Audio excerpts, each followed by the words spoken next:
Good morning students. 10वीं वाले बच्चे ध्यान दीजिएगा। यहाँ पे हमारा ये जो लेसन चल रहा है, हमारा ये लेसन शब्द समूह के लिए एक शब्द के ऊपर है।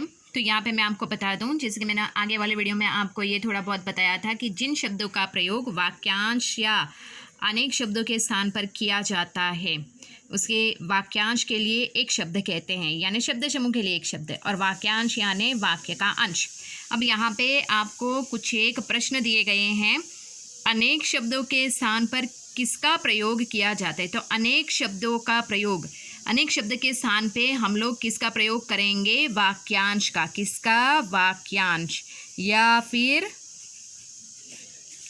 एक शब्द, या फिर एक शब्द। ठीक है। उसके बाद यहाँ पे दूसरा शब्द प्रश्न देखिए, वाक्यांश के स्थान पर एक शब्द का प्रयोग करने का क्या लाभ है। मतलब वाक्यांश के स्थान पर, यानी वाक्य जो होता है वो वाक्य बहुत लंबा होता है, उस लंबे वाक्य के स्थान पे हम छोटे से शब्द का प्रयोग करते हैं तो भाषा के ऊपर क्या प्रभाव पड़ता है उसका? तो उससे भाषा क्या हो जाती है? सुंदर और प्रभावशाली। प्रभावशाली यानी आकर्षक बन जाती है। अब यहाँ पे विकल्प दिए हुए हैं बच्चों, ध्यान दीजिएगा, ये आपको खुद से लिखने हैं, करने हैं। थोड़ी बहुत जवाब की चर्चा हम लोग कर लेते हैं इस वीडियो में।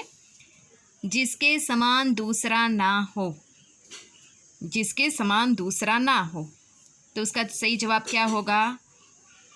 असमान, अद्वितीय, अनुपम, अज्ञात। तो इसका जवाब क्या होगा सही? जिसके समान दूसरा ना हो, यानी अद्वितीय। असमान नहीं आएगा, अद्वितीय। जिसके समान दूसरा ना हो उसको अद्वितीय कहते हैं। ठीक है।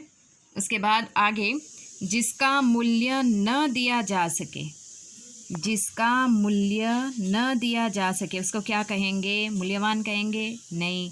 निर्मूल कहेंगे? नहीं। अमूल्य कहेंगे? कीमती कहेंगे? क्या कहेंगे? अमूल्य। जो पहले से ही मूल्यवान है, जिसकी कोई कीमत ही नहीं है, उसको अमूल्य कहेंगे। जो अवसर देखकर बदल जाता है, अवसर यानी परिस्थिति को देखकर जो बदल जाते हैं उसको क्या कहेंगे? यहाँ पे अवसरवादी। अवसरहीन नहीं कहेंगे, अवसर ही नहीं करेंगे, परिवर्तनशील नहीं कहेंगे, उसको क्या कहेंगे? अवसरवादी। उसके बाद यहाँ पे जो कानून के अनुसार ना हो, मतलब जो कानून के नियम कायदे बनाए गए हैं उसके अनुसार ना चलते उसको, तो शब्द समूह के लिए उसके स्थान पे कौन सा शब्द का प्रयोग होगा? कानूनी, कानून सम्मत, अवैध, अवैध।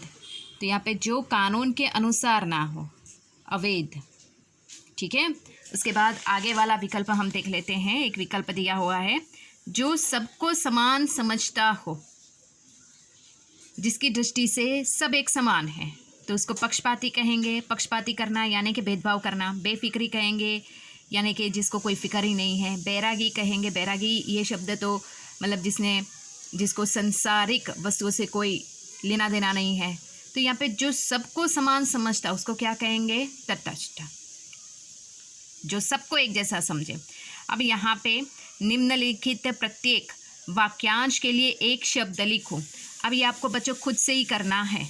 ठीक है। क्योंकि मैंने आपको PDF फाइल भेज दी है, उस फाइल में से आपको ये देखकर, ये वीडियो में भी मैंने आपको बताया है, एक एक शब्द समूह की चर्चा की है, तो उसको देखकर आपको जवाब लिखना है अपनी कॉपी में।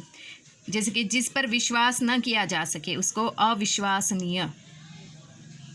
उसके बाद जिसका कोई इलाज ना हो, लाइलाज। जो किसी का पक्ष न ले, जो शरण में आ गया हो, शरणागत। साथ पढ़ने वाला, सहपाठी। जो सब कुछ जानता हो, समदर्शी। अर्थात यहाँ पे जो सब कुछ जानता हो यानी उसको क्या कहेंगे? सर्वव्यापी। ठीक है, सर्वव्यापी कहेंगे। समदर्शी, जो सबको समान समझता हो। ठीक है। तो यहाँ पे बच्चों हमारा ये जो लेसन है वो शब्द समूह के लिए एक शब्द के ऊपर था। तो उम्मीद करती हूँ आप लोग ये जो प्रश्न है, जो स्वाध्याय है, वो अपनी कॉपी में लिखोगे। Thank you.